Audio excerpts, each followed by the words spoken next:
basically all age groups, with the exception of the very elderly, have seen marked rise in suicide in the last 20 to 25 years. It's very highly correlated with use of technology. The more technology use, the more lonely people feel in a country. Today, two of the world's leading thinkers on bioethics and group psychology join me together for the first time. Dr. Kheriaty is a former psychiatry professor and director of the medical ethics program at the University of California, Irvine Medical School. He is the author of The New Abnormal. Mattias Desmet is professor of psychology at Ghent University and author of The Psychology of Totalitarianism. Totalitarian leaders can only seize control in a society where a lot of people feel lonely. This is American Thought Leaders, and I'm Jan Jekielek. Kheriaty, Mattias Desmet, such a pleasure to have you back on American Thought Leaders, and together, amazingly. It's great to be with you, and it's great to be with my new friend, Mattias. Yeah, likewise. Happy to be here, together with you, Aaron, and thanks for having us on. Yeah.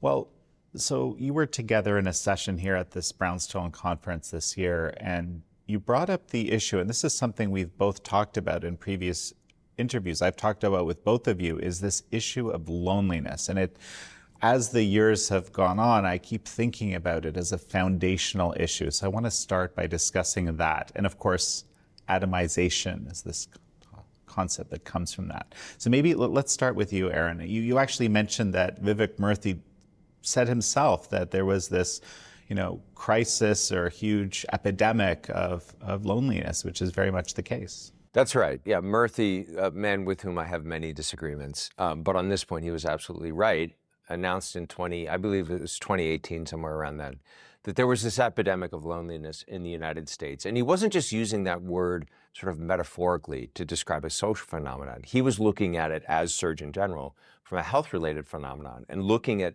robust data that loneliness produces negative health outcomes on the same level as smoking 2 packs of cigarettes a day, that this epidemic of loneliness was as serious in terms of compromising Americans' physical and mental health as heart disease, cancer, other things that the Surgeon General sort of traditionally pays attention to. In connection with that, there was a couple of researchers at Princeton, Case and Deaton, who were doing a lot of work around that time on so-called deaths of despair. And deaths of despair, deaths by suicide, alcohol-related illnesses, and drug overdose, which since 1999 had been on the rise, so about 20-year rise in deaths of despair. The drug overdose deaths in 1999 were at 20,000 a year, which is a tragic number, but that had ballooned to 70,000 a year by the year 2019. And then with COVID lockdowns and our response to COVID, we basically threw gasoline on that fire. And so that 70,000 number jumped in 2021 after lockdowns to 100,000 a year. Same thing happened with alcohol-related deaths, 69,000 a year pre-pandemic to 99,000 a year post-pandemic. And that crisis has continued to worsen. The suicide numbers from the CDC have continued tragically to go up every year. So basically all age groups, with the exception of the very elderly, those over the age of 75, all age groups in both men and women have seen marked rise in suicide in the last 20 to 25 years. I think all of this suggests a profound crisis in society. I think the causes are complex. Technological developments have certainly played a role, but I would say certain social and ideological developments have also played a role. Like, what's driving us to embrace this technology? It's not, the technology itself is not necessarily alone leading to all of these changes. Why have we as a society pursued the use of technologies in certain ways that lead to these kinds of problems? Mattias, you're looking at this from a different vantage point. Perhaps I'll get you to build on that now. Yes. I think it's very interesting is to see how loneliness, to a certain extent, is a spontaneously emerging phenomenon. As Aaron mentioned, the use of technology plays a role. It's very highly correlated with use of technology. The more technology use, the more lonely people feel in a country. which is surprising, of course, because we always believe that technology connects us to each other. That's true at the level of the exchange of information, but it disconnects us. It disconnects us at the level of the resonating bond between humans. So it destroys the resonating bond to a large extent. So that's one thing, like this is spontaneously emerging phenomenon as a consequence of the increasing use of technology. What is also very interesting, I believe, is that sometimes it is intentionally created. Like that is what Hannah Arendt said, totalitarian leaders can only seize control in a society where a lot of people feel lonely. Okay, they need loneliness. Loneliness which spontaneously emerged and which was used or abused by totalitarian leaders. Because they probably didn't know, but they just noticed that their propaganda was very efficient because there was a lot of loneliness. Once people feel lonely, people are very vulnerable for propaganda. And a new type of mass emerged in the 20th century, which Jacques Ellul called the lonely mass, meaning that like in medieval times, there were also mass formations and masses, but there were physical masses. People had to meet physically in order to experience this kind of group dynamic that I refer to as mass formation.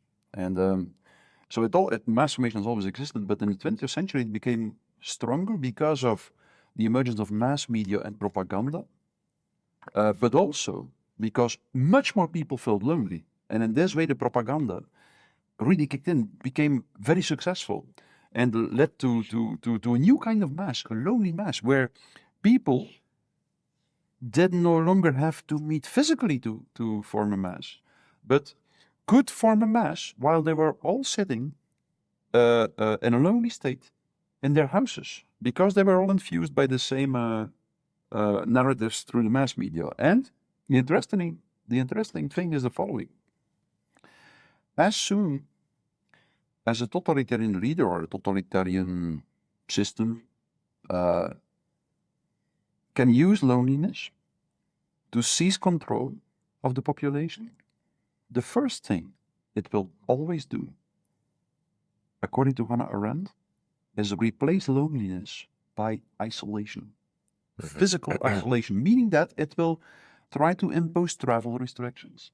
It will try to prevent people from meeting, like as Stalin did, with more than 2 persons, because they know if you can use loneliness and replace it by physical isolation, preventing people to meet physically, propaganda is extremely successful. You have perfect control to propaganda. So we can see that this atomization of society, on the one hand, was a spontaneous process. And that's the most important thing, I believe. It was a spontaneously emerging process as a consequence of the industrialization of the world, the use of technology.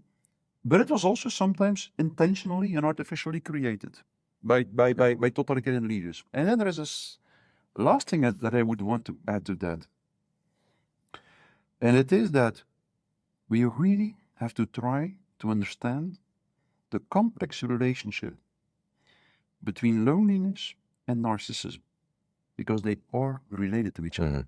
And that's the deepest psychological level. That's the root cause of the phenomenon of the emergence of loneliness in our society. Like, it's something that I will try to describe in a tangible way in my next book. Our modern worldview started to emerge somewhere 16th, 17th century, when the human being left the religious view on man and world behind and replaced it by the rationalist, materialist view on man and the world, which believed that it's not so much God that reveals the truth. We have to construct the truth ourselves by observing the world with our eyes and trying to understand the rational connections between the facts that we establish with our eyes. So this is what that metaphysical revolution which the richest view on man in the world was replaced by the materialist view on man in the world, basically it boiled down to this. The human gaze, the eyes, the focus changed. It was no longer focused on our ethical awareness and ethical rules and stuff. No, it was focused outwards. We started to believe that the real world is the world that we could observe with our eyes. And that was a moment where we also started to believe, at the level of our own identity, that we could see who we are in the mirror. Yeah. We are our outer mirror image, our ideal image, and that at the same time, immediately, on the one hand, isolated the human being from other human beings, because in all human interactions, we were like a few percentages, but which was enough to have a substantial impact, more focused on our own ideal image, meaning that we couldn't see the image of the other anymore. We resonated less with the other because we were more focused on our own outer ideal image and our own ego, and that the ego is literally like a superficial shell of your own being. And if you invest a lot of psychological energy, if you focus your attention on your outer ideal image, you get disconnected from the other because you do not mirror the other's image anymore. And there is no spontaneous emergence of empathy anymore. So the human bond gets weaker, the real human bond. Yeah. And that at the same time explains, like, it's this rationalist view on man in the world at the same time led to isolation and narcissism. And I mean, you could see that in living color as young people are curating and airbrushing their ideal image and projecting it literally onto Instagram.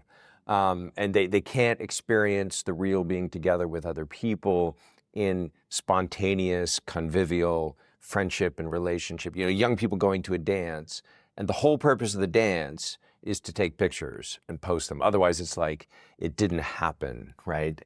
And another thing that happens in that context is that one's own interior life disappears. And so the possibility for real human friendship, intimacy, and connection that Mattias is describing also disappears, because it's one person's character armor, which is a psychoanalytic term that, you know, the analysts 100 years ago used to describe the narcissistic personality. It was characterized by this hardening, one person's character armor bumping up against another person's character armor in a society increasingly isolated and then characterized by conflict when people are together or are trying to connect. The other thing I'll say, just to riff on Mattias's comments about the rise of a kind of rationalism over really the last 500 years, is that the end point of that hyper-rationalist program or process can be seen, for example, in the philosophy of Karl Marx. And I'm not talking about his economic theories. I'm talking about Marx's metaphysics, his view of ultimately the world and how we know things and what human beings are. I mean, the first thing he said is basically, there is no such thing as human nature. We are what we make. And the whole project of rationalism and its kind of apotheosis in the 19th century was that we can recreate ourselves, we can recreate the world, we can recreate ourselves by recreating the world. That was basically the Marxist revolutionary program. And there is no already given elements in the world or in human nature that need to be respected and regarded or treated with a kind of contemplative gaze. Everything needs to be subjected to our rationalist control. This leads to a top-down managerialist society of total control and totalizing surveillance. It leads to sort of extreme ideologies like transhumanism that begin from the premise that there is no such thing as human nature. We could just recreate ourselves and, you know, become demigods or, you know, bigger, faster, stronger through the use of, let's say, biotechnology or nanotechnology or other technological enhancements. So we're in the process of creating this this unreal world, and then trying to conform ourselves to a kind of virtual unreality that we were never built for. And that can only lead to unhappiness and misery and all kinds of downstream social problems. Aaron, Mattias, we're going to take a quick break right now, and we'll be right back. And we're back with Aaron Kheriaty and Mattias Desmet. There's two things that just struck me. One of them is this, this spontaneous rise of loneliness through technology. It's curious that a lot of that, these masses, it's all mediated, I don't know if ironically or just obviously, through technology, right? So it's almost like the connection gets, to use your word, denuded through the fact that a lot of it seems to be mediated through technology. So it makes sense you would, prevent physical contact at some level. The other thing that struck me is this cause and effect question. Is it with this, the totalitarians taking advantage of the spontaneous rise of loneliness? Could it be the cause and effect is reversed, in fact, that the technology itself gives rise to more totalitarian tendencies because of these kinds of behaviors? I'd like to get you, either of you, to comment. I think it runs in both directions. Yeah. So the technological developments obviously have an impact, but also the ideologies drive the technological developments and the widespread embrace of those technological developments. So you think about lockdowns during COVID, which is the most extreme example of what Mattias was describing before. I mean, the 20th century totalitarian dictators from Stalin to Hitler never dreamed of such rigid controls on, they never told people to stay 6 feet apart. They never told people that they couldn't go to, couldn't go outside or go to work. So the world globally, and supposedly free Western democratic societies, embraced a level of control and organized loneliness that had never been seen before. And the question is why? And some people have pointed out, well, if the laptop class had not already had available Zoom technology, then lockdowns never would have been possible. And there's certainly truth to that. But I think also we had been conditioned for decades into thinking that it's possible to live a human and humane life, staying in my room and, ordering my food from people that I will never actually see, and actually never encountering a real person face to face. Somehow, human beings globally had developed the belief that it was actually possible,